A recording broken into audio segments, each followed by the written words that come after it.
Muy bien, hermanos, abremos nuestras Biblias en Mateo, capítulo 17, y vamos a leer del versículo 14 hasta el 17. El libro de Mateo, capítulo 17, versículos 14 al 17. Voy a darles un momento que lo encuentren.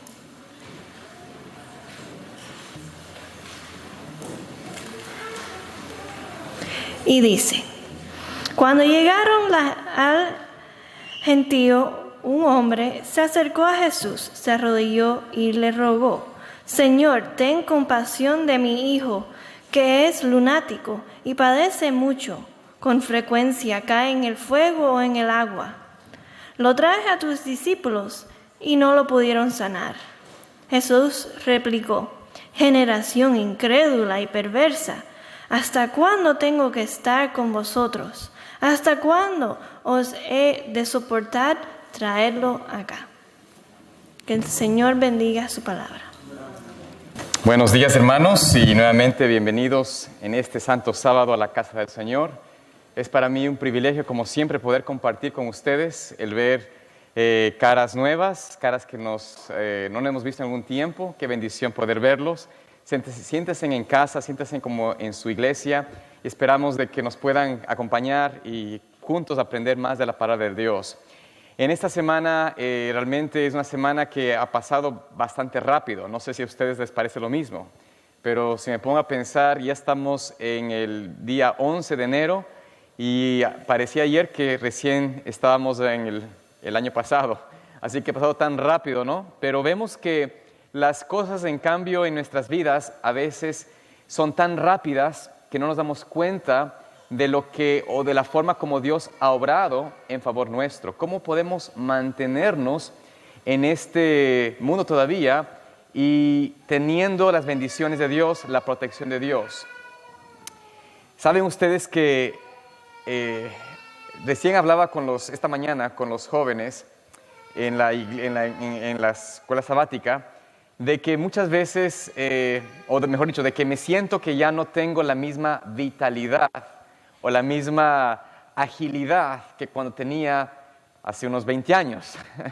Y hacíamos un poco hacía memoria de que yo podría ser padre de la mayoría de ellos. Esto nos muestra de que en realidad, me muestra a mí de que nuestra fragilidad, nuestra limitación humana es algo que nadie lo puede negar. Tal vez los jóvenes se sienten que tienen el deseo, la fuerza y que todo el mundo es fácil para ellos. Pero cuando uno ya tiene un poco más de edad, empieza a darse cuenta de que hay limitantes, el cuerpo ya no es tan ágil. Y agradezco a la hermana Silvia que me permitió aquí estirarme y hacer ejercicio, porque esa silla no es muy buena, esa silla se hunde y no hay espacio para realmente estar recto. Pero todo esto nos muestra de que estamos en un cuerpo y en una vida que es en un momento muy frágil, en un momento puede ser quitada de nosotros. Y agradezco al Señor también de que esta mañana, quienes estuvieron aquí temprano, espero que puedan estar temprano el próximo sábado, porque se perdieron un hermoso programa de escuela sabática. Muy lindo fue el programa. Agradezco mucho a la hermana Marta, al hermano Pilar, que hicieron este trabajo tan bueno de la escuela sabática. Pero hablaron de algo que yo no pensé que iban a hablar, y tocaron el tema de la Odisea. Interesante, porque el Señor, creo, tenía y está preparando la mente, el corazón para nosotros para un tema especial de hoy. Ahora, antes de abrir la palabra de Dios, yo quisiera pedirles de que me acompañen en una palabra de oración. Amante Padre Celestial, Señor, en esta hora quiero pedirte que tú nos permitas escuchar tu palabra, que pueda hablar a nosotros de una manera clara, transparente, y que también hagan en nosotros la obra de transformarnos a una semejanza tuya. Señor, necesitamos de ti, sabemos de que sin ti estaremos a la deriva, estaremos, Señor, débiles, estaremos perdidos, pero si estamos contigo, si tú estás en nosotros, podremos, Señor, salir victoriosos. Pedimos todo esto, Dios, en el nombre de Jesús. Amén. Quisiera invitarles que abran sus Biblias conmigo en el libro de Lucas, el capítulo 9. Cristo escogió a ¿cuántos discípulos que lo acompañasen a todo lado? ¿Quién sabe la respuesta? ¿Cuántos el Señor escogió? 11, pero exactamente 11, y se añadió uno adicional que buscaba estar con Jesús, que quería unirse a este gran maestro, a este gran hombre que estaba convulsionando el mundo allí en Judea, en Galilea. Y este grupo de 12 hombres siguieron a Jesús, pero Jesús no les dijo solamente síganme y simplemente escuchen lo que yo hablo. Cristo les dio un propósito. Cristo les dio una misión. Y vemos allí en el capítulo 9, versículos 1 al 6. Noten lo que Jesús dice. Jesús reunió a sus 12 discípulos y les dio poder y autoridad para echar demonios y sanar enfermedades. Y los envió a predicar el reino de Dios y a sanar a los enfermos. Aquí Jesús les da a los discípulos, a los 12, una misión. ¿Cuál era la misión de Jesús para ellos? Que fuesen a predicar y ¿qué más? Y sanar. ¿Cuántos enfermos hay en esta tierra? Todos, yo creo que todos tenemos algún achaque. Bueno, yo no sé quién no tiene algún problema. Yo, por ejemplo, ahora mismo estoy con un problema de alergia, se puede decir así. No sé si les pasa lo mismo. El hermano Amado está que no puede casi ni hablar. Esto a veces nos coge muy fuerte. Es algo que detesto, perdonen, de Florida, o por lo menos de lo que vivir aquí en esta área, porque puedo estar en otro lugar y no me pasa, pero aquí creo que las plantas son más vivas, o no sé, el polen es más fuerte. Sea lo que sea, a mí me afecta más. Y entonces mi voz y mi cuerpo no se siente tan bueno como normalmente debe ser. Esto, por ejemplo, es una situación que es parte de la necesidad de sanación de mi cuerpo. No tengo la salud que quisiera tener. Pero Dios nos dice, Jesús le dijo a los discípulos, vayan a predicar y sanar a los enfermos. El mensaje de Cristo era un mensaje no solamente de sanación del alma, pero también corporal. Pero también les dio poder, dice, les doy poder y autoridad para justamente poder predicar y sanar las enfermedades. Y les dijo, versículo 3, no llevéis nada para el camino, ni bastón, ni alforja, ni pan, ni dinero, ni llevéis 2 túnicas. Yo no sé qué tipo de programa de viajero frecuente tenía Jesús en ese tiempo, pero era un programa donde no podías llevar nada. Como las aerolíneas de hoy que no se puede llevar nada, que te cobran por todo. Jesús dijo, miren, voy a prepararles para que vayan sin nada. No lleven ni siquiera 2 túnicas, ni siquiera pan. Yo digo una lonchera, ¿me entienden? Algo para llevar agua. El Señor les envió sin nada. ¿Por qué el Señor les envió sin nada? ¿Cuál es la razón? Bueno, vamos a ir analizando. En la casa donde entréis, quedad allí y de allí salid. Donde no os reciban, salid de esa ciudad y sacudid aún el polvo de vuestros pies en testimonio contra ellos. Y saliendo los discípulos, ¿no es cierto?, recorrieron las aldeas anunciando el evangelio y sanaron por todas partes. Noten que los discípulos, Jesús les dice, miren, les envío sin nada porque donde lleguen, donde caigan, donde paren en la noche, allí entrar. Y si no les reciben en esa casa, salid de ese lugar y de esa aldea, aún de ese pueblo, sacudir el polvo de sus pies en testimonio contra ellos. ¿De que qué? De que no aceptaron, que no quisieron escuchar y recibir el mensaje de Dios. Un mensaje que era para sanación de sus almas y sus cuerpos. Yo me pongo a pensar, si estuviésemos nosotros en esa experiencia de la antigüedad, ¿cuántos no quisiéramos recibir a alguien, a un médico que no nos cobre nada? A un médico que venga a mi casa, que le dé tratamiento, que te haga sentirte sano y que te llene el alma de la palabra de Dios. ¿No es cierto? Pero hoy eso como que no sonaría bien, ¿no es cierto? Muchas veces en nuestro medio, especialmente en el medio occidental norteamericano, cuidado vaya a llegar a la casa sin llamar antes, ¿no es cierto? Usted no puede llegar de paracaídas a nadie, ¿no es cierto? ¿Quién le gusta que le caigan de sorpresa? Hoy en día nadie, por favor. Bueno, gracias atrás, mi hermano César me ha dicho a mí, yo no soy de esa generación. A mí, yo donde llego, O sea, yo quiero que la gente me caiga en mi casa. Así que aquí hay por lo menos un hermano que dice, caigan en mi casa, no llamen, no traigan nada. Así que amén por ese hermano César que está con ese deseo del corazón. Pero en realidad es algo interesante, ¿no? Estamos acostumbrados nosotros a no comprender o experimentar o conocer este tipo de evangelio, este tipo de personas, que el interés no es sacar provecho, sino compartir y dar un servicio que cada persona necesita. Estamos nosotros acostumbrados a un servicio donde pagamos para que se nos dé algo. ¿Cuántos tenemos que pagar cuentas médicas? Déjenme decirles que yo con una visita al hospital que tuve, digo, Señor, ojalá que jamás tenga que caer en ese aspecto otra vez, porque en tantas pocas horas y con seguro lo que me toca pagar es astronómico en mi punto de vista, ¿no? O sea, es mucha plata.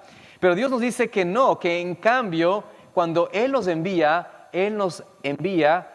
sin necesidad de dinero, sin necesidad de nada, sin necesidad de tener ninguna preparación y planificación. Y decía la palabra ahí de que salieron con alegría y fueron y sanaron por muchas partes. Ahora, noten ustedes, continuemos en el capítulo 10, que Jesús no solamente envió a 12. Usted dirá, bueno, solo los 12 tuvieron ese privilegio, solo los 12 tuvieron esa oportunidad de alcanzar ese envío de Cristo, ese mensaje de Cristo, ese poder del Señor. No, el Señor dijo en capítulo 10 de Lucas, versículo 1, después de esto el Señor designó a otros 70. ¿Dios qué? Jesucristo escogió a otros 70 personas. Así que aquí habemos menos de 70. Por lo menos cada persona aquí puede ser parte de este grupo. Si no se siente capacitado como ser uno de los 12, de seguro está dentro de los 70. Y les dijo, a la verdad la mies es mucha y los obreros pocos. Rogad al Señor de la mies que envíe obreros a su mies. Id, os envío como corderos en medio de lobos. Y les dijo lo mismo, no llevéis bolsa, ni alforja, ni calzado, y a nadie saludéis en el camino. En la casa donde entréis, primero decid paz a la casa. Si hubiera allí algún hombre de paz, vuestra paz reposará sobre él, si no volverá a vosotros. Y posad en la misma casa, comiendo y bebiendo a los lo que os den, porque el obrero es digno de su salario. No os paséis de casa en casa. En la ciudad donde estéis y os reciban, comed los que presenten. Sanad a los enfermos que hay en ella y decirles, el reino de Dios es cercado a vosotros. Pero en la ciudad donde entréis y no os reciben, salid por sus calles y decid, aun el polvo que se nos ha pegado de vuestra ciudad a nuestros pies, sacudiremos contra vosotros. Pero sabed esto, el reino de Dios es cerca. Os digo que en ese día el castigo será más tolerable para los de Sodoma que para esa ciudad. Y no en el versículo 17, aquí Jesús les envía a ellos con un mensaje específico, lo mismo en llevar el evangelio, sanar a los enfermos, no lleven nada, entren en sus casas, quédense allí. En otras palabras, tengan comunión con las personas, conversen con ellos, no vayan visitando simplemente por entrar y chismosear o lo que sea. Quédense allí, ayuden a las personas, sean obreros para ellos y luego salgan a otro lugar predicando el evangelio. Pero cuando regresen, vean lo que ellos pasó cuando regresaron, en versículo 17. Los 70 volvieron con gozo diciendo, Señor, hasta los demonios se nos sujetan en tu nombre. Aquí los 70 regresaban con gozo, contentos porque vieron que la obra de Dios, el poder de Dios era real. Los demonios se sujetaban, los enfermos se sanaban, las personas los recibían, entraban a ciudades, aldeas, y las aldeas enteras se alumbraban por la paz que venía a través de estos hombres. Hasta aquí vemos que este poder de Cristo, el evangelio de Cristo, el testimonio de Cristo era poderoso. Los discípulos, los 70, estaban llenos de ese poder del Señor y tenían gozo en esa obra. Pero vayamos ahora al tema de esta mañana. En el libro de Mateo, el capítulo 17, Jesús les había mostrado que el poder estaba con ellos, que ellos tenían la autoridad, que Cristo los enviaba con el poder para sanar a los enfermos. Pero noten qué pasó en el capítulo 17, versículo 14. Jesús se había apartado con los 3 discípulos más cercanos a él al monte de la transfiguración, como se lo llama. Y mientras ellos estaban allí en esa transfiguración de Cristo, Cristo reflejándose como ser divino, como el Dios quien es Él, los discípulos que estaban abajo, los otros 9, tuvieron un pequeño problema. Noten aquí. Y de hecho, este tema de hoy vino a mi mente o vino a mi atención porque mi hijita menor me ha pedido varias veces: papi, quiero entender, comprender por qué los discípulos no pudieron sanar a ese endemoniado. ¿Acaso no pudieron ellos hacerlo antes? ¿Por qué no pudieron hacerlo en ese entonces? Así que su pregunta y su inquietud, y admiro y agradezco al Señor de que el Señor haya puesto en su corazón ese deseo de aprender, me hizo a mí evaluar un poco por qué no tuvieron fe, por qué es lo que pasó con ellos. Así que vamos a ver. Recuerden, venían de una experiencia grande, habían sanado enfermos, habían experimentado eso en el pasado. Cuando llegaron al gentío, o sea, Jesús llegó al gentío de las personas, un hombre se acercó a Jesús, se arrodilló y le rogó: Señor, ten compasión de mi hijo, que es lunático y padece mucho. Con frecuencia cae en el fuego o en el agua. Lo traje a tus discípulos y no le pudieron sanar. Aquí vemos el clamor de un hombre, de un padre que tenía un hijo que era como lunático. Digámoslo así, hoy, ¿cómo lo diríamos hoy? Sería tal vez considerado como alguien de un problema mental, tal vez tenía que estar en un lugar de personas con problemas mentales, estar encerrado en un asilo o algo así, en un lugar especial. Bueno, era un niño, un joven que se lanzaba, ¿a dónde? Al fuego. Yo no sé si ustedes han visto alguna vez a una persona con una característica donde no tiene control de sus acciones, pero es un espectáculo medio horrorizante, ¿no? No es agradable ver a alguien que no puede controlarse o que es llevado de una manera como una persona alocada. Esto era este caso de este padre. Tenía un hijo en esa condición. Y vino a los discípulos, dice la palabra, los traje a tus discípulos y no lo pudieron sanar. Los discípulos habían sido conocidos porque el Señor les había dado la autoridad. Conocían a las personas de que ellos podían sanar enfermos. Así que este hombre llegó y trajo a sus hijos a sus discípulos, pero no pudieron sanarlos. Y Jesús, al escuchar esta frase, noten lo que Jesús dice. Es la única frase en todo el Evangelio de la palabra de Cristo que, si no lo entendemos correctamente, aparentemente sonaría como que Jesús se frustró. Miren ustedes cómo Jesús dispone aquí. Jesús explicó: generación incrédula y perversa, ¿hasta cuándo tengo que estar con vosotros? ¿Hasta cuánto os he de soportar? Si leemos de esta manera muy superficial, diríamos: aquí el Señor Jesús se frustró, ¿no es cierto? Se frustró con estos discípulos, se frustró con la gente y dijo estas palabras. Pero lo que Jesús aquí está diciendo no es una frustración, sino una exclamación de tristeza, de profunda tristeza. ¿No les había dado ya autoridad a sus discípulos? ¿No habían ellos evidenciado el poder de Dios? ¿Por qué tenían esa experiencia de que tan brevemente caerían en esa poca fe? Y antes de nosotros condenar a sus discípulos, antes de nosotros decir esos eran porque eran egoístas, buscaban lo suyo, querían ser ensalzados, yo quisiera que nosotros vayamos al texto que se lee en el libro de Apocalipsis, y es la fe de la Odisea.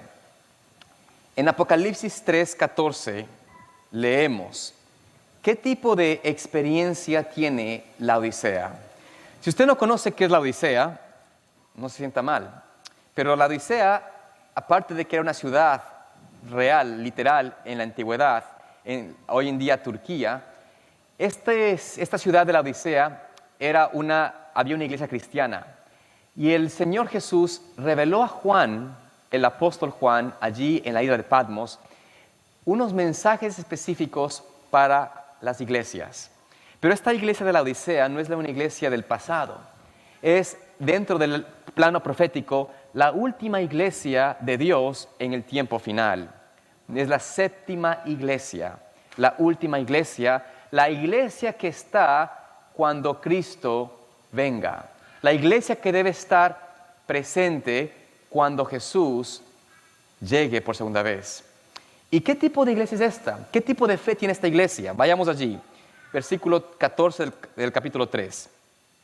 Escribe al ángel de la iglesia de la Odisea: así dice el Amén, el testigo fiel y verdadero, el origen de la creación de Dios. Conozco tus obras, que no eres frío ni caliente.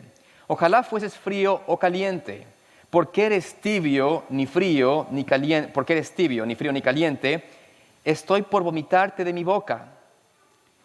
Tú dices: yo soy rico, estoy enriquecido y nada necesito. Y no conoces que eres un cuitado, miserable, pobre, ciego y desnudo.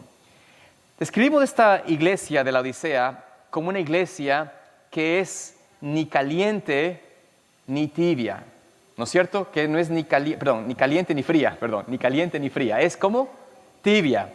Es como los discípulos en la condición en que estaban en ese momento. No estaban apartados del Señor, no estaban en contra de Dios, no habían abandonado a Cristo, eran sus discípulos, pero tampoco tenían el poder del Espíritu Santo, tampoco tenían la autoridad de Cristo, así que no eran ni calientes ni fríos. Y en esa condición de tibieza, Cristo les dice: poca fe. El apóstol Juan, en Revelación, mira a esta iglesia que dice en su corazón: soy rico, soy cristiano, conozco al Señor, tengo su palabra, soy la iglesia verdadera, soy el pueblo de Dios en el último tiempo de la historia de la tierra. Y no necesito nada. Pero no conoces que la condición en que estás es una condición de que eres cuitado. O sea, estás enfermo, te falta sanidad, eres un ciego, no puedes mirar y también eres un miserable y pobre y desnudo. Esta es la condición de la iglesia actual, es la condición del pueblo de Dios, es la condición que usted y yo tenemos. Por eso nosotros no podemos obrar las obras de sanidad como las hicieron los discípulos. ¿Por qué usted no puede hoy entrar en casa de un hermano? De hecho, ¿por qué si usted fuese hoy y pensase en este mensaje del Señor de ir y visitar a los enfermos y sanar a los que están en necesidad, cuántos pudiésemos realmente con convicción decir: Señor, en tu nombre voy enviado? Yo creo que nadie se siente con capacidad de decir: Señor, me mandas a hacer esto. Vamos a pensar: no, pero primero tengo que llamar, primero tengo que saber a dónde voy a ir, tengo que hacer un plan, un itinerario, tengo que saber que alguien me invite, dónde voy a dormir la noche, quién me va a dar de comer. Bueno, en otras palabras, no tenemos esa fe. Y esa es la condición nuestra. Estamos en la condición de los discípulos. No tenemos fe. Pero el Señor en este mensaje de la Odisea es algo tan hermoso porque no comienza el mensaje, aunque aparentemente parece, cuando hemos leído de esta manera muy superficial, el mensaje no comienza de una forma negativa. Noten ustedes, volvemos al versículo 14.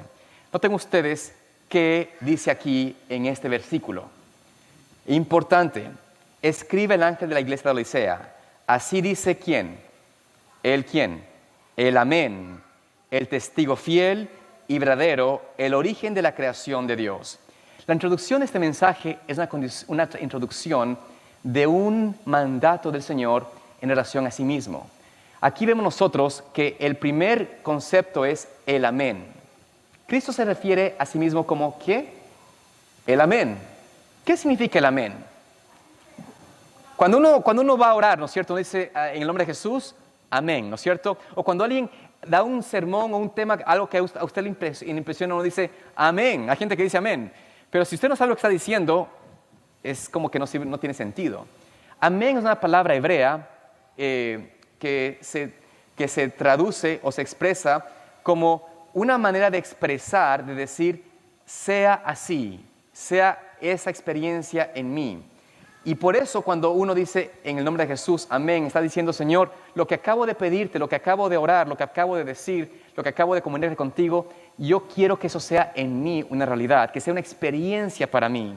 Entonces cuando Jesús dice, yo soy el amén, Él dice, yo soy la experiencia que usted necesita. Yo soy lo que ustedes necesitan que sea propio de ustedes.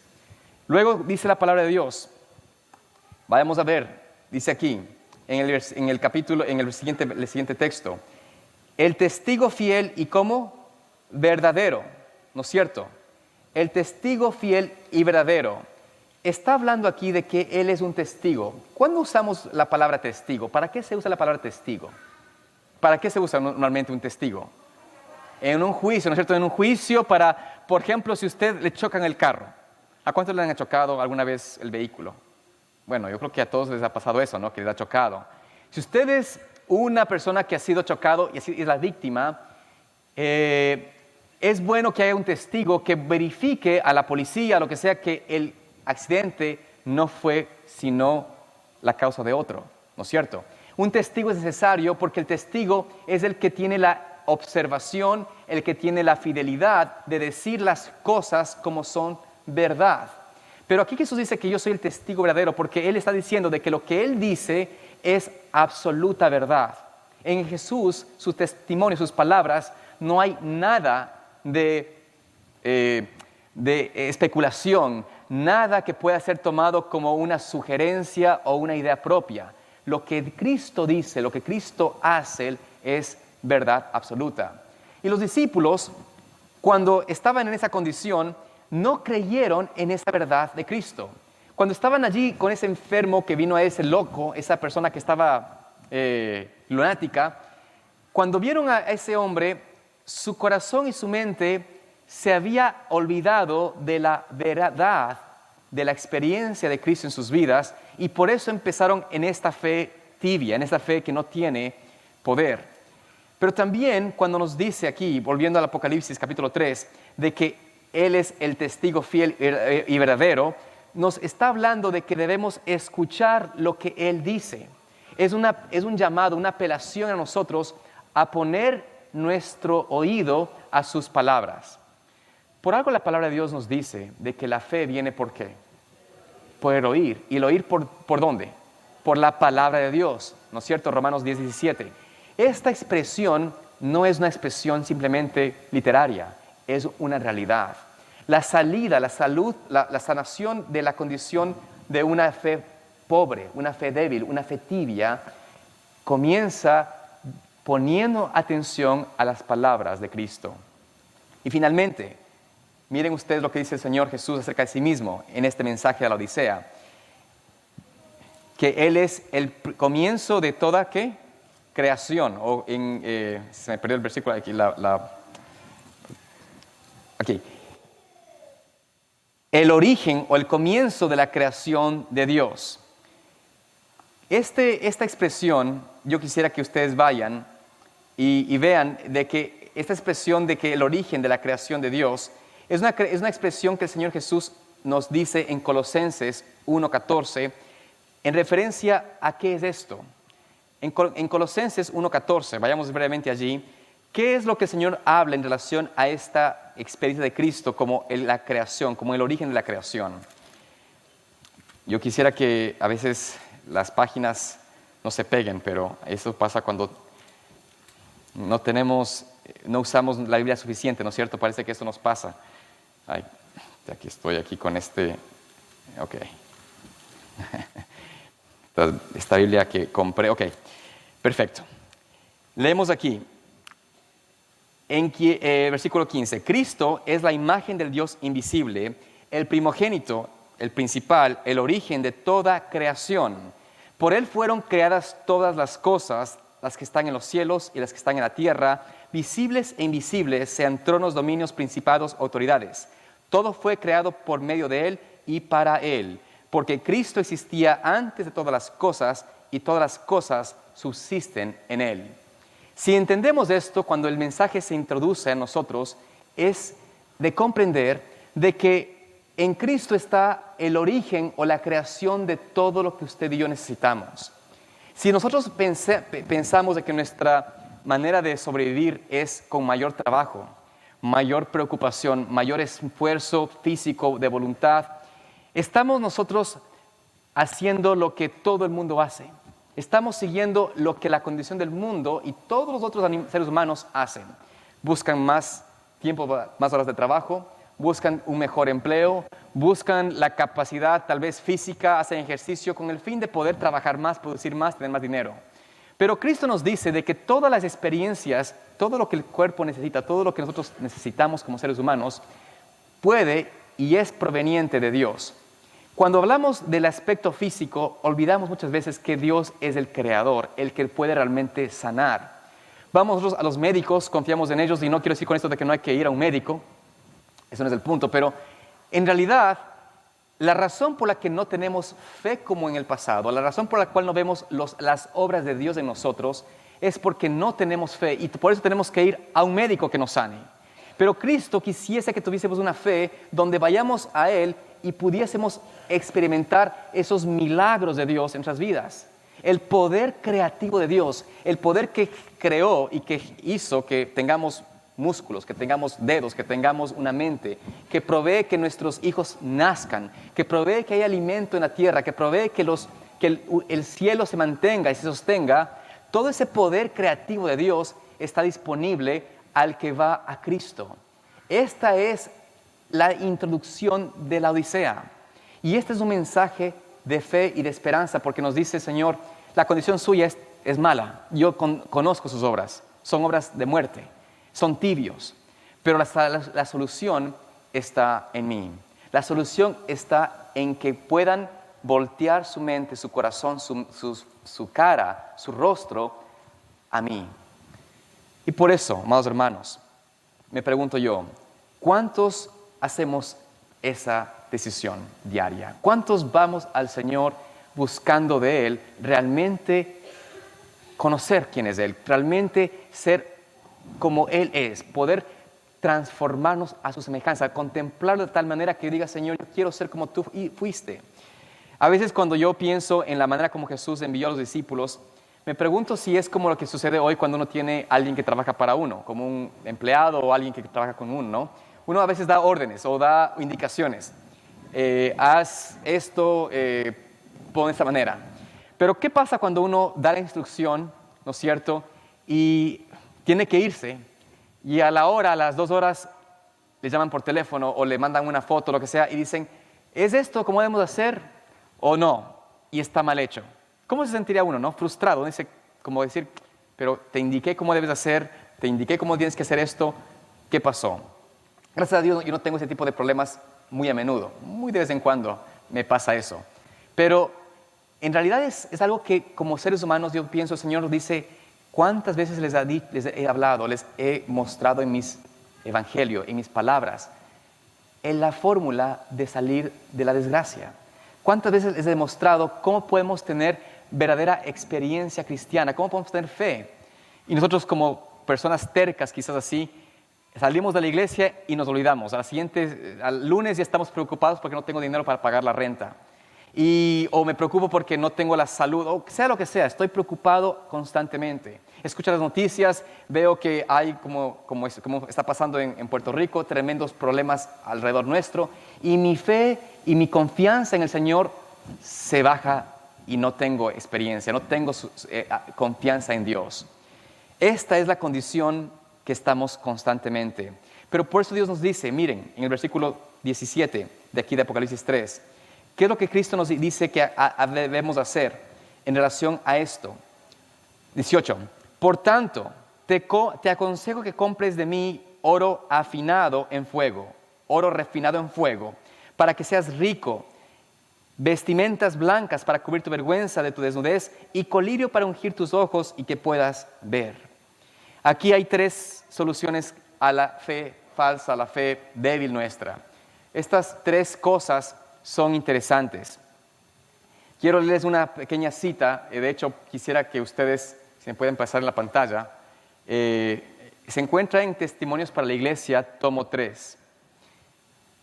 Y no puedo ver desde aquí, pero creo que, ok. Pueden ustedes ver, bueno, sí la puedo ver. La gente, necesito lentes. La gente duerme en sus pecados. Esa es la condición de la Odisea de nosotros. La gente duerme en sus pecados. Continúa declarándose rica y sin necesidad de nada. Muchos preguntan, ¿por qué se dan todos estos reproches? ¿Por qué los testimonios nos acusan continuamente de apostasía y graves pecados? Esa es la situación que a veces nosotros sentimos. Estamos como en el tiempo de Cristo, que Jesús le dice a los discípulos, generación perversa. Dice, ¿por qué Cristo nos dice esas palabras tan duras, tan directas, de que estamos en pecado, de que estamos en una apostasía? Queremos que se nos diga, están bien, son amados, son muy buenos, estamos en una buena condición. Es lo que queremos escuchar. Pero Cristo nos dice, el mensaje a nosotros es, están en apostasía, están en tinieblas, están en pecado, están en un estado tibio que produce vómito a mí, que produce esa condición, produce desahogarse, repugnancia. Es algo interesante que usa la palabra tan fuerte, pero el tema no es que él dice que usted causa esto, sino la condición suya. Y por eso dice, yo necesito, porque te amo, darte el antídoto, la solución al problema. Y entonces leemos allí, amamos la verdad, es lo que dicen. Estamos prosperando. No necesitamos esos testimonios de amonestación y reproche. Pero miren sus corazones murmuradores y comparen su vida con las enseñanzas prácticas de la Biblia. Ahora sí empiezo a pensar. Cristo me dice a mí de que debo confiar en Él y tener el poder para testificar y hablar a otros y traer sanidad a los que están enfermos. Yo sé que eso no tengo en mí. Ahí mismo me doy cuenta que prácticamente estoy lejos del ideal del Señor. Cuanto más en la condición en la que converso y hablo con mis prójimos, en la condición en lo que hago yo con mi vida, en mis hábitos de vida, en mis prácticas personales, individuales. Comparemos con la Biblia y vemos que estamos lejos. Humillen sus almas delante de Dios, ilumine la gracia de Dios las tinieblas y cesarán sus... ¿Perdón? Gracias, no puedo. Y caerán las escamas de sus ojos. Necesito miren eso, necesito que se me caigan las escamas. Caerán las escamas de sus ojos y se percatarán de su verdadera pobreza y miseria espirituales. Así que estamos viendo que la condición nuestra es esa, pero vamos a ver la solución. Por favor, la siguiente slide. Sentirán la necesidad de comprar oro. Noten qué es el oro. Oro que es la fe y el amor puro. Primera cosa. Ropa blanca, que es el carácter ¿qué? Inmaculado, purificado en la sangre de su amado Redentor. Y colirio, que es la gracia de Dios y que les dará un claro discernimiento de las cosas espirituales para descubrir el pecado. Estas cosas son más preciosas que el oro de Ofir. Aquí vemos entonces que el Señor nos dice y nos da la respuesta a nuestra condición, porque la condición de la Odisea, la nuestra, es la siguiente. Tenemos, ¿no es cierto?, carecemos de colirio, carecemos de oro probado en fuego, carecemos de vestiduras blancas.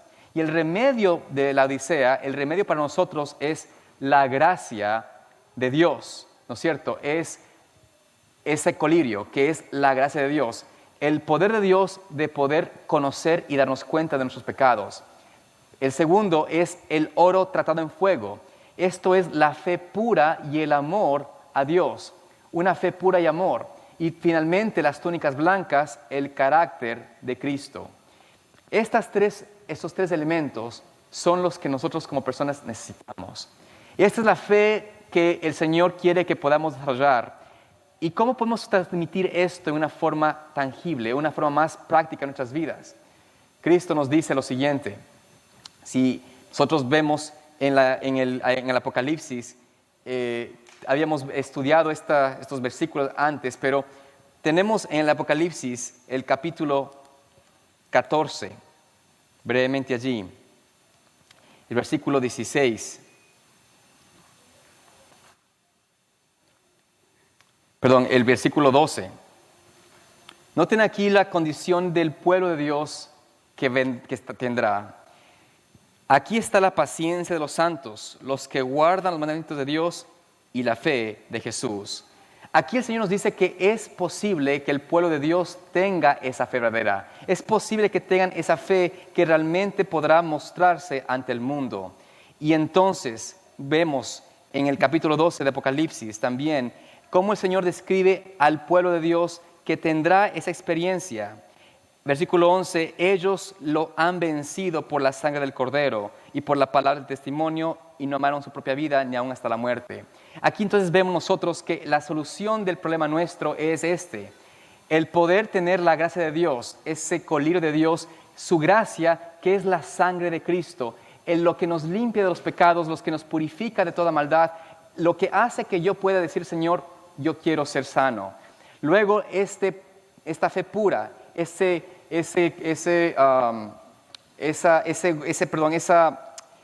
oro tratado en fuego, que es la fe pura. La fe pura quiere decir en este sentido que es el amor que tiene o la palabra, el testimonio que tenemos. Yo puedo decir al Señor Jesús, yo puedo decir al mundo que yo he encontrado el conocimiento de Dios porque lo entiendo y lo vivo. Estoy caminando con el Señor, puedo predicar de Él, no por algo que es teórico o intelectual, sino porque lo experimento. Es un testimonio vivo. Y finalmente, vemos aquí que ellos tienen esas túnicas blancas, que es el carácter de Cristo. Ese carácter de Cristo que nos muestra que estoy dispuesto a entregar mi vida por otros, que estoy dispuesto a amarlos y por eso no me reservo nada para ellos. Todo esto es, como vemos en este resumen, lo que significa tener el resultado de la Odisea, lo que necesita tener esa obra de la Odisea en nosotros. La gracia de Dios, el amor hacia Jesús. La fe pura y verdadera es el amor a su palabra. El carácter de Cristo es el amor hacia mis hermanos. Muestro de esta manera lo que el Señor ha dicho. Y el Señor Jesús no nos deja aquí, sino que concluye en el versículo 20 del capítulo 3 de Apocalipsis. Él concluye este mensaje con esta promesa del Señor que nos dice: yo estoy a la puerta y llamo, ¿no es cierto? Él está ahí tocando a la puerta. Si alguno oye mi voz y abre la puerta, entraré a él o entraré a su casa, cenaré con él y él conmigo. Y al que venza, ¿no es cierto? Versículo 21, al que venza le daré que se siente conmigo en mi trono, así como yo he vencido y me he sentado con mi Padre en su trono. En estas palabras el Señor Jesús nos da la seguridad de que si nosotros buscamos de Él, que si realmente nos acercamos a Él de corazón, podremos escuchar esa voz que nos dice: quiero entrar a estar contigo, a mantenerme y cenar junto en tu casa. Pensemos de esa expresión. Cristo no nos quiere dejar solos, nunca, ni siquiera por un momento. Él quiere entrar en tu habitación, en tu hogar, en tu vida, quedarse allí, permanecer contigo.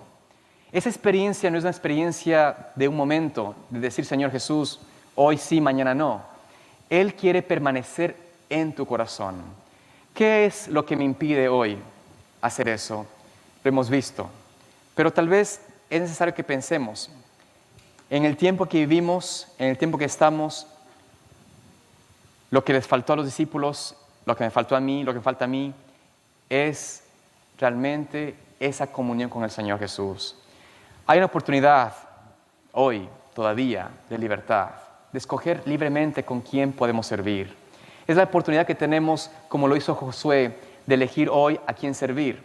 A los dioses que estuvieron en los amorreos, a los dioses de este mundo, todo lo que nos atrae del mundo, o como Josué podemos decir: yo y mi casa serviremos a Jehová.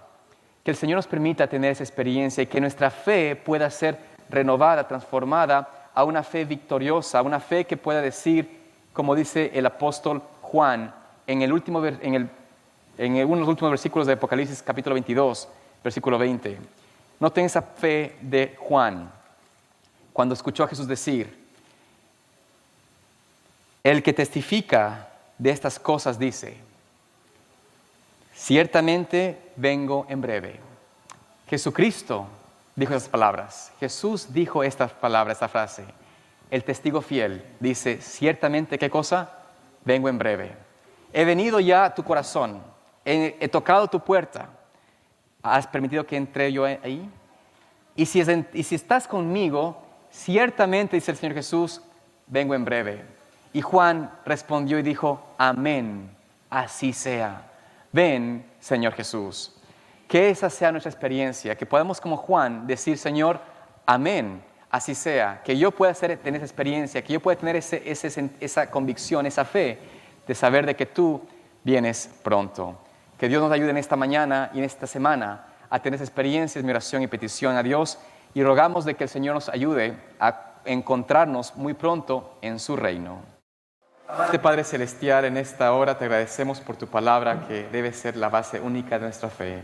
Pedimos, Señor, que tú puedas entrar en nuestro corazón, que podamos tener la certeza de que tú vienes pronto, de que tú, Señor, vendrás y que seremos parte de tu pueblo si hoy abrimos nuestro corazón a ti y permitimos que tú entres y estés en nosotros y con nosotros.